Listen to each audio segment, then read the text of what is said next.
అంటే పర్మిషన్ తీసుకోకుండా కన్స్ట్రక్షన్ చేసినందువల్ల మన ఏసీఎల్బీ గారు కానీ మనకి ఈ కన్స్ట్రక్షన్ చేయడం వల్ల మనం నోటీసులు ఇచ్చాము. నోటీస్ ఇవ్వడం వల్ల సార్ గారు అందులో ఎలాంటి యాక్టివిటీస్ జరగకుండా ఆపమని చెప్పారు. దాంట్లో భాగంగా ఇప్పుడు షాప్స్ ఓపెన్ చేసిన వల్ల దాన్ని బ్లాక్ చేయమని చెప్పారు. చేస్తాను వెళ్ళాలనేది మామూలుగా పార్కింగ్కే ఉంటుంది. చెప్పండి. ఏది సెల్లర్ డిస్మెంటల్ చేస్తాం, అది ఖచ్చితంగా చేస్తాం. అది హై స్కూల్ ముందర ఉన్న పెద్ద బిల్డింగ్ల పరిస్థితి ఎందుకోసం అంటే ప్రశ్నిస్తున్నాను. మధ్యాహ్నం ఫోన్ చేసి సార్ అది ఆపరేషన్స్ యాక్టివిటీస్ జరుగుతున్నాయి కదా బంద్ చేయండి అని చెప్పేశారు. షాప్స్ రన్ చేస్తున్నారు కదా ఏసీఎల్బీ గారు మాట్లాడారు. అది ఇన్స్ట్రక్షన్స్ కిందనే కన్సిడర్ చేస్తాం. మనకి ఇప్పుడు ఓరల్లో చెప్తారు, కొంతమంది రిటర్న్ ఇస్తారు. ఇప్పుడు ఓరల్లో చెప్పారు, అది కూడా ఇన్స్ట్రక్షన్స్ కింద పాటించాల్సిందే మనము.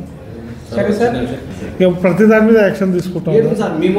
కన్స్ట్రక్షన్ ఇన్ని రోజుల నుంచి కమిషనర్ గారు చాలా నెగ్లెక్ట్ చేసుకుంటూ వస్తుండు. ఒకవేళ రేపు కానీ ఎల్లుండి కానీ డిస్మాంటిల్ చేయకపోతే అదే సెల్లర్ కాడ పెట్రోల్ పోసుకుంటున్నా. దీనికి 100% కారణము మున్సిపల్ కమిషనర్ లక్ష్మారెడ్డి గారు. ల్యాండ్ అయితే వీళ్ళది క్లియర్ డాక్యుమెంట్ ఉంది, 2023 డాక్యుమెంట్, 23 or 21 ఒక్క నిమిషం ప్లాన్ పిలిపిస్తాం. ఒకసారి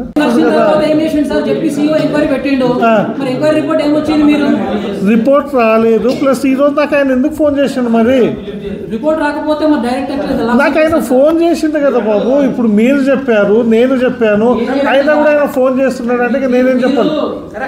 everything is in your control. మీరు కరెక్ట్ గా ఉండి ఈ ప్రాపర్టీ వీళ్ళది సార్, ఇందులో ఎలాంటి ఇల్లీగల్ ఎంక్రోచ్మెంట్ లేదు అని మీరు కరెక్ట్ ఇచ్చినట్టే additional collector does not entertain వైద్య టీచర్లు కమిషనర్ కార్యాలయం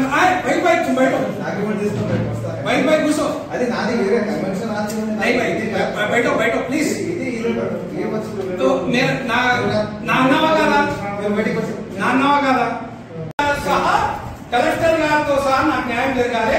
నాకు నా ఇల్లు పోయినప్పుడు రూపాయి కూడా ఇవ్వలేదు. ఒక నిమిషం సార్, రూపాయి కూడా నాకు ఇవ్వలేదు.